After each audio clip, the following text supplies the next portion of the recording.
करनी सेना ने अल्टीमेटम दे दिया है। करनी सेना का उधर काम। तेजा सेना जो जाटों की है, उन्होंने अल्टीमेटम दे दिया। वो कह रहे हैं आप आओ, करनी सेना कह रही है हम आएंगे करके। देखिए, पहली बात तो तेजा सेना तो आपने अभी से नाम सुना होगा। हाँ, करनी सेना का तो बहुत दिन से सुनते चले आ रहे हैं। हाँ। किस बारे में आप नाम सुनते हैं करनी सेना का? वही अपने महापुरुषों के लिए लड़ रहे हैं करनी सेना। अच्छा, हाँ। अपने महापुरुषों के लिए लड़ते हैं, दूसरों के घरों पर बुलडोजर चला देते हैं। हाँ। अगर कोई व्यक्ति लोकसभा के अंदर बैठकर, संसद के अंदर बैठकर अगर कोई बात रखना चाहता है, अपनी अभिव्यक्ति की आज़ादी व्यक्त करना चाहता है, तो उसके घर पर तुरंत बुलडोजर लेकर जाएं और उसके घर को ध्वस्त कर दें, उसके ऊपर जानलेवा हमला करें, वहाँ बाइक तोड़ दें, मोटरसाइकिल तोड़ दें, कारें में आग लगा दें, हाहाकार मचा दें, त्राहिमाम कर दें चारों तरफ। ये सेना है।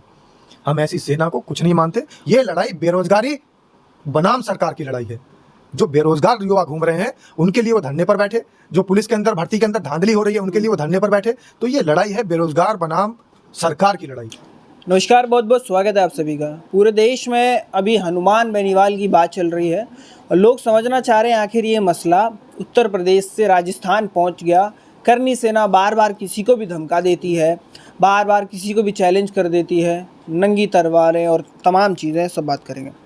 कैसे देख रहे हैं अब हनुमान बेनीवाल, एक और सांसद, इस बार राजस्थान? देखिए, हनुमान बेनीवाल किसी एक जाति के लिए वहाँ पर नहीं बैठे हैं। हाँ। किसी एक धर्म के लिए वहाँ पर नहीं बैठे हैं। हाँ।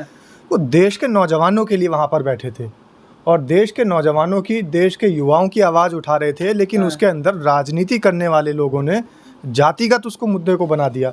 जातियों का तो मामला ही नहीं है। हमारा देश अपने आप में सारे संप्रदायों को, सारी जातियों को, विभिन्न विभिन्न प्रकार के और जो धर्म हैं उन लोगों को सबको एक साथ लेकर चलता है। धर्मनिरपेक्ष राज्य है। सबके लिए बैठे थे, लेकिन उन्होंने तो साफ बोल दिया ना, किसी समाज के लिए बोला ना कि कॉम्प्रोमाइज होता, किसकी बेटी कहाँ जाती थी, सारी की सारी चीज़ें। तो वो तो कैसी कहीं ना कहीं जाएगी ना बात। देखिए, समाज, हाँ। समाज के अंदर कोई जाति नहीं आती। समाज के अंदर पूरा समाज आता है। और समाज में क्या है, हमारे देश की एक खूबसूरती रही है। और हमारा देश, सबसे पहली बात तो यह है कि सबसे अलग क्यों है और देशों से अच्छा क्यों है, क्योंकि सभी देशों के अंदर एक समुदाय को, एक समाज को, एक जाति को प्रमोट किया जाता है। हमारा देश ही सिर्फ एक ऐसा देश है जिसमें विभिन्न प्रकार की जातियों को, विभिन्न प्रकार के संप्रदायों को, विभिन्न प्रकार के तरह तरह के जो और समुदाय हैं उन लोगों को सबको रहने का अधिकार है। समतामूलक शासन है और धर्मनिरपेक्ष राज्य कहलाता है। यही हमारे देश की महापुरुषों के बारे में उल्टा बोलना भी तो गलत चीज़ है ना। इस बार तो इन्होंने साफ बोल दिया। सबसे पहले तो आपको हो जाता था 70 किलोमीटर। सबसे पहले तो आपको ये पैमाना तय करना होगा कि आखिर जिनके बारे में आप बोल रहे हैं कि उनके महापुरुष वो हैं या नहीं है। महापुरुष किसको कहा जाता है, पहले तो आपको ये तय करना पड़ेगा। हमारे देश के अगर महापुरुषों की बात आएगी तो हमारे देश के महापुरुषों के अंदर हमेशा से नाम आया है महात्मा गांधी का। हमारे देश के महापुरुषों में हमेशा से नाम आया है सुभाष चंद्र बोस का। हमेशा से नाम आया मौलाना अबुल कलाम आज़ाद का। हमेशा से नाम आया भगत सिंह का, सुखदेव का, राजगुरु का, तो चंद्रशेखर आज़ाद का। तो ये सारे जो महापुरुष जिनको आप बता रहे हैं, तो ये तय करना होगा कि क्या दूसरा समुदाय, दूसरे धर्म, दूसरी जाति उनको महापुरुष एक्सेप्ट करते हैं या नहीं करते। फिर तो वही बात हो गई कि आप एक तरफ तो एक जो समाज सेवी हैं उनको वीर बता दीजिए, दूसरी तरफ उनको बताया जाता है कि वो माफ़ी वीर हैं, और ये भी बताया जाता है कि वो मुखबिर हैं, और ये भी बताया जाता है कि इसके प्रमाण भी रखे हुए हैं। तो तय आपको करना पड़ेगा ना, देश के अंदर कौन वीर है, कौन महापुरुष है। ऐसे ही किसी के कहने से कोई महापुरुष थोड़ी ना बन जाए। हनुमान बेनीवाल की वो जो 70 किलोमीटर दूर से ही कॉम्प्रोमाइज़ हो जाते थे कि हम आ रहे हैं आप वहीं रहिए, उस बात को आप नहीं मानते कि कहीं ना कहीं ठाकुर समाज को इस बात से चिढ़ना चाहिए? क्यों बोला जा रहा है इस तरीके से? अभी आपने देखा इस देश के अंदर ठाकुर समुदाय के ही एक व्यक्ति को भारतीय जनता पार्टी के आरएसएस के एक प्रवक्ता ने, जो कि शुक्ल हैं, गंदी गंदी गालियां दी। और उनको गालियां नहीं दी, इस पूरे देश की महिलाओं को गालियां दी। समाज के सामने उनकी माँ को अपशब्द कहा, और ऐसी गंदी गालियां, वो भी मातृ दिवस के ऊपर। और ऐसी पार्टी जो विश्व के अंदर ये कहती है कि हम मातृशक्ति को प्रणाम करते हैं, महिला सशक्तिकरण का हम हर समय सपोर्ट करते हैं। लेकिन वो कैसा महिला सशक्तिकरण का सपोर्ट था, वो कैसी मातृशक्ति को प्रणाम था कि आप टीवी डिबेट में बैठ करके ठाकुर समाज के एक व्यक्ति को, उनकी माँ की गालियां दे रहे हैं, उनकी माँ बहनों को गालियां दे रहे हैं। उस समय जब ठाकुर समाज को नहीं बुरा लगा, जाट और ठाकुर हो गया है हनुमान बेनीवाल वाला पूरा मैटर, तो इसको कैसे देख रहे हैं आप?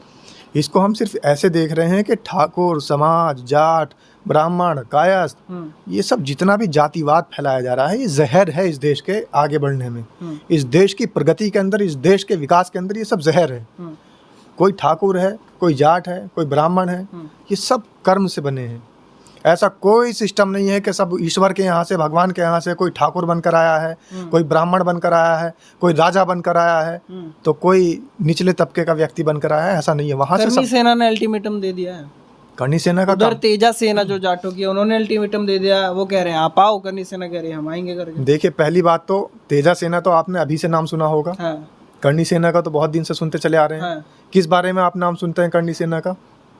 वही अपने महापुरुषों के लिए लड़ रहे हैं करनी सेना। अच्छा। हाँ। अपने महापुरुषों के लिए लड़ते हैं, दूसरों के घरों पर बुलडोजर चला देते हैं। हाँ। अगर कोई व्यक्ति लोकसभा के अंदर बैठकर, संसद के अंदर बैठकर अगर कोई बात रखना चाहता है, अपनी अभिव्यक्ति की आज़ादी व्यक्त करना चाहता है, तो उसके घर पर तुरंत बुलडोजर लेकर जाएं और उसके घर को ध्वस्त कर दें, उसके ऊपर जानलेवा हमला करें, वहाँ बाइक तोड़ दें, मोटरसाइकिल तोड़ दें, कारें में आग लगा दें, हाहाकार मचा दें, त्राहिमाम कर दें चारों तरफ। ये सेना है। हम ऐसी सेना को कुछ नहीं मानते। और ये आप लोग भी, मेरी विनम्र निवेदन है, जितने भी यूट्यूब के चैनल चलाने वाले हों या मेन स्ट्रीम मीडिया के लोग हों, ये अर्जी फर्जी सेना को प्रमोट करने से कुछ नहीं होगा। इस देश की सेना एक ही सेना है। हमारे देश का गौरव, हमारे देश का अभिमान, हमारे देश का शौर्य, हमारी सेना यानी भारतीय सेना। और ये पता नहीं आप कहाँ कहाँ से नाम निकाल के लेकर आ जाते हैं, कोई सा दल, कोई सी सेना। तो ऐसी अर्जी फर्जी दल और अर्जी फर्जी सेनाओं को हम समर्थन नहीं करते। और जो लोग भी इनका समर्थन करते हैं वो लोग हैं जिनको नागौर जाएंगे और हनुमान बेनीवाल को उनके घर तक जाएंगे, फिर देखो क्या होता है। ये गिदड़ भपकी है। जैसे उन्होंने कहा कि 8 तारीख को हम आ रहे हैं, तो दूसरी तरफ से भी फिर उन्होंने कह दिया कि हमारी भी सेना है। ईंट का जवाब पत्थर से मिला। अब ये सारी चीज़ें सिर्फ और सिर्फ एक राजनीतिकरण के लिए बन रही हैं। और ये सिर्फ एक बनी हुई कहानी है कि भारत के अंदर जब बेरोजगारी थी तो सेनाएं बन गई। बेनीवाल क्या दिक्कत है? अच्छा, माफ़ी मांग लें। और ये जो सेनाएं हैं ये क्यों नहीं माफ़ी मांग रही हैं? जब ये रामजी लाल सुमन के घर पर हमला करती हैं और एक तरफ मुख्यमंत्री योगी आदित्यनाथ की रैली चल रही होती है, उनका भी प्रोटोकॉल है, तो इन्होंने क्यों नहीं माफ़ी मांगी? तब ये नंगी तलवारें लहराते हैं आगरा के अंदर और जगह जगह ये बताते हैं कि हमें हथियार रखने का पूरा अधिकार है, कोई शस्त्र लाइसेंस लेने की ज़रूरत नहीं है। खुलेआम सड़कों पर ये हथियार नज़र आते हैं लहराते हुए, तब ये नहीं माफ़ी मांगते हैं।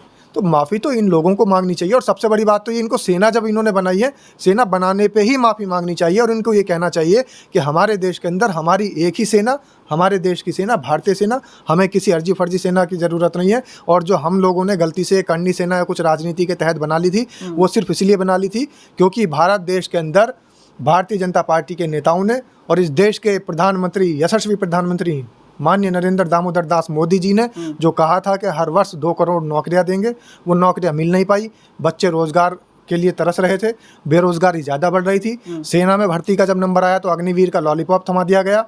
तो इस वजह से हमने एक सेना बना दी। टाइम पास तो करना है, ये सिर्फ टाइम पास सेना है। कुछ समय के लिए आपको दिख रही है, लाखों जाट जा रहे हैं बसें भर भर करके, इतनी दूर 400-500 किलोमीटर। जाट ही नहीं जा रहे हैं। आप खाली जाट मत कहिए, ये तो फिर वही वाली बात हो जाएगी, ठाकुर बनाम राजपूत, ठाकुर बनाम जाट, ठाकुर बनाम गुज्जर। सिर्फ जाट ही नहीं जा रहे हैं, जाटों के साथ जो और लोग जा रहे हैं उनका भी आप बताइए, उनको क्यों छुपा लेते हैं? कौन जा रहा है? जो जाटों के साथ में यादव समाज जा रहा है, जाटों के साथ गुज्जर समाज जा रहा है, जाटों के साथ तमाम 36 बिरादरी के लोग जा रहे हैं, आप उनका क्यों नहीं जिक्र करते?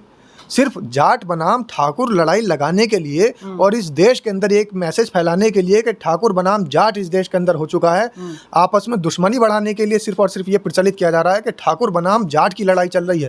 ठाकुर बनाम जाट की ये लड़ाई नहीं है, ये लड़ाई बेरोजगारी बनाम सरकार की लड़ाई है। जो बेरोजगार युवा घूम रहे हैं उनके लिए वो धरने पर बैठे, जो पुलिस के अंदर भर्ती के अंदर धांधली हो रही है उनके लिए वो धरने पर बैठे। तो ये लड़ाई है बेरोजगार बनाम सरकार की लड़ाई, इसे जाट बनाम ठाकुर मत करिए।